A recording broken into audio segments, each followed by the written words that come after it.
Les gars, c'est officiel, encore un scandale de la part de Trump et des États-Unis. Après les supporters congolais, après les supporters ivoiriens, c'est au tour des supporters sénégalais de se voir refuser l'accès au visa pour aller supporter leur équipe à la Coupe du Monde. Bah bravo! Quelle organisation incroyable! Les États-Unis refusent les visas aux Sénégalais qui ne pourront pas se rendre sur le sol américain. Hier, c'était la même chose avec les supporters ivoiriens. En fait, qui parlent clairement, qui disent direct, on veut pas de supporters qui viennent d'Afrique. Ils auraient dû mettre ça en fait direct dans le règlement.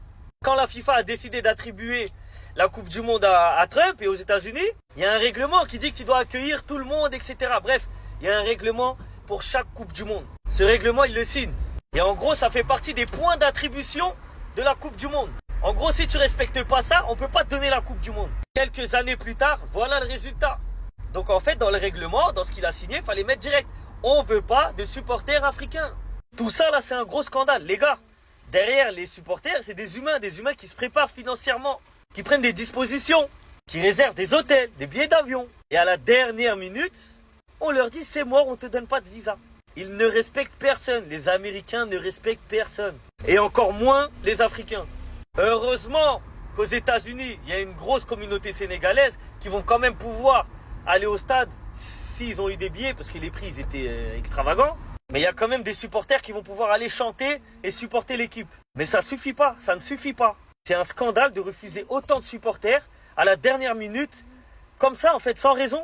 Faute de visa obtenu. Mais le visa, ils ont fait la demande. C'est juste que ça a été refusé. Pourquoi? Parce qu'ils sont africains, tout simplement. Il n'y a pas d'autre raison. Je vous ai dit, tous les jours à cette Coupe du Monde, il y aura des nouvelles news qui vont arriver tous les jours, tellement c'est mal organisé. Ouais, la Coupe du Monde aux États-Unis, c'est la fin des temps. C'est-à-dire une Coupe du Monde à huis clos. Pas de visa pour les supporters ivoiriens. Donald Trump est devenu fou. Une Coupe du Monde où on refuse les supporters. Bref, j'avais dit ça ici. Il avait annoncé ça depuis fort longtemps. Qu'ils ne veulent pas voir les supporters africains aux États-Unis. Parce qu'on vous connaît. Net, vous allez partir, après on va plus vous voir. Salut. Chacun va tomber en brousse. C'est de ça les Américains ont peur. Mais bon, c'est pas grave. On reste chez nous. On va regarder à la télé. Et on sait qu'ils vont revenir à la coupe là, en Afrique. C'est quoi ça là?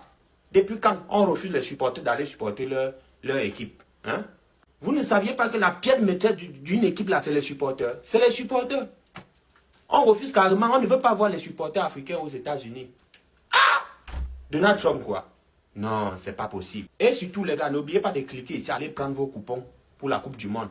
Et abonnez-vous sur sa chaîne WhatsApp. Cliquez ici, ça vous envoie directement là-bas. Une dinguerie! La Coupe du Monde elle a même pas commencé, que la fête elle est déjà gâchée les gars. Comment un pays comme la Côte d'Ivoire ne peut pas avoir de supporters au mondial? Les gars c'est officiel.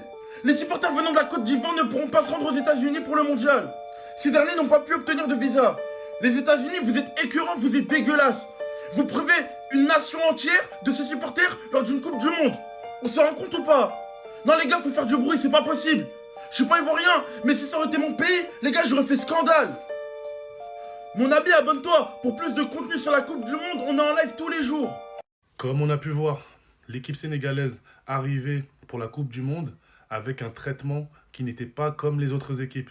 Mais tout ça a une justification parce que lendemain, l'équipe de la Belgique a eu le même traitement que les Sénégalais. Oui, la fouille directement sur le tarmac de l'aéroport. Et la justification est que les deux équipes qui venaient d'arriver aux États-Unis ont pris un avion privé. Ça veut dire qu'elles n'ont pas effectué les consignes de sécurité normales. Donc, il fallait qu'elles soient contrôlées juste avant de rentrer dans l'aéroport. Si elles avaient pris un avion normal, elles n'auraient pas eu besoin d'être contrôlées sur le tarmac. Voilà pourquoi les deux équipes ont été contrôlées juste avant de rentrer dans l'aéroport américain. Beaucoup de personnes ont dit que c'était seulement les Sénégalais qui avaient eu ce traitement-là, alors que pas du tout. On a attendu pour savoir vraiment la réelle cause de cette fouille et de cette sécurité. Donc, pour votre gouverne, toutes les équipes qui prennent un avion privé et qui ne font pas les consignes de sécurité qui se passent dans tous les aéroports normaux, vont devoir passer au contrôle avant de rentrer dans l'aéroport du pays dans lequel elles arrivent. Voilà pourquoi les Sénégalais et les Belges comme vous pouvez le voir sur la photo, ont eu un contrôle sur le tarmac. Je pense que tu peux pas faire plus congolais que la tenue des joueurs de la RDC pour leur arrivée à la Coupe du Monde. C'est impossible. Là, c'est la sapologie à son maximum. La sapologie à son paroxysme. L'élégance avec le costard. Et en même temps, bien sûr, obligé, parce que voilà, on parle des Congolais. On parle du pays de la sapologie. Voilà, les peaux de léopard sur le costume, peaux de léopard avec des sacs dans peau de léopard, on sait pas comment, mais voilà. Et franchement, je vous jure les gars, que c'est pas mal.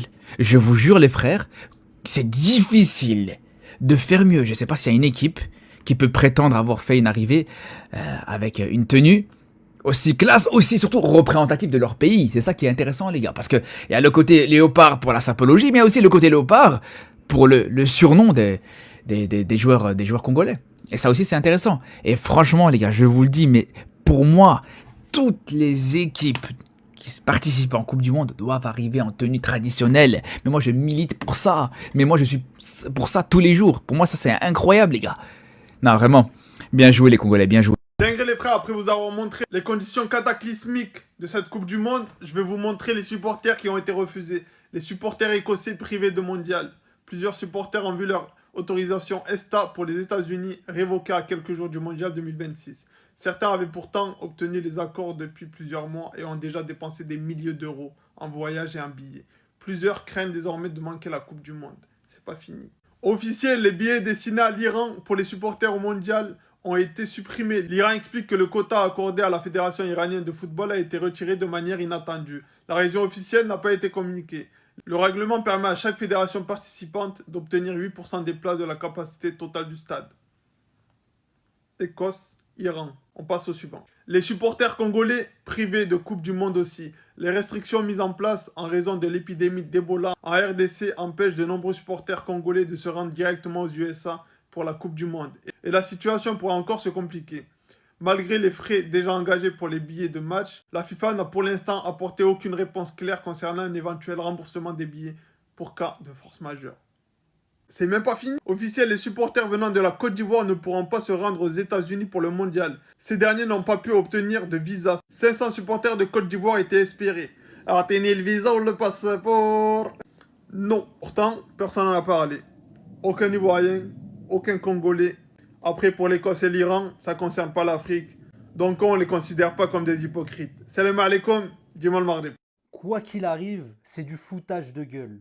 Parce qu'en fait, c'est soit l'équipe veut créer de la fitna avant la Coupe du Monde et ils se foutent de nous, soit si l'info est réelle, Deschamps est malade. Parce que j'aimerais savoir, Didier, comment ce mec-là ne t'a pas convaincu? Alors que Doué a été le meilleur joueur français face à l'Irlande du Nord avec Michael Olise. J'aimerais savoir, on a tous les mêmes yeux, on a tous regardé le même match. Parce que je veux bien, des fois, il y a des choses où on peut ne pas être d'accord. Mais là, c'était flagrant, Doué, il a été très bon.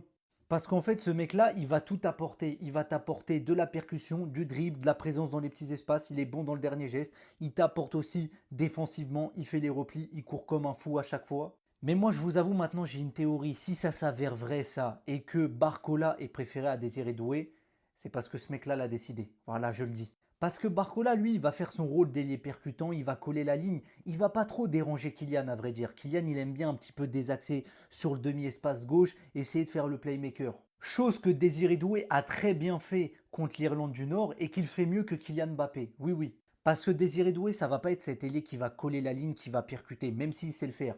Il va plutôt un petit peu rentrer à l'intérieur, être un petit peu dans le demi-espace, chercher les combinaisons, parce qu'il est très bon techniquement, il est très fin. Et on sait que cette zone-là, un petit peu du demi-espace gauche, c'est une zone que Kylian il affecte particulièrement, vu qu'il fuit son rôle de numéro 9, vu qu'il ne sait pas jouer à ce poste-là. Enfin bref, on verra ce que ça donnera, mais si vraiment cette info est vraie, c'est du foutage de gueule. Le PSG a recommencé. Les gars, le PSG a recommencé. Voilà à quoi devrait ressembler le 4e maillot l'année prochaine. Oh là là là là là là là là. Le retour du design Wings. Les gars, la collab avec Jordan. Après le bleu que je vais vous mettre dans un instant, que personne n'a oublié. Mais regardez le banger. C'est avec ça qu'on va aller prendre la 3e Ligue des Champions d'affilée. Les gars, bon courage. Hein. Bon courage. Personne n'a oublié comment le PSG marchait sur l'Europe avec ce maillot-là l'année d'avant. Là, déjà, celui-là, déjà, c'était trop. C'était beaucoup trop. Et là, ils veulent nous faire ce coup-là. Mais les gars, Non, encore une fois, ce club va plomber nos portefeuilles. Mais est-ce qu'il mérite pas? Il mérite, je suis désolé, il mérite. Il va falloir quand même attendre la confirmation, mais apparemment c'est dans les tuyaux. Et le maillot, ça devrait être ça. Peut-être à quelques changements près, mais franchement, s'ils remettent le design et tout sur les épaules, le reste des clubs européens, préparez-vous seulement. Préparez-vous, on va arriver sur vous avec ça.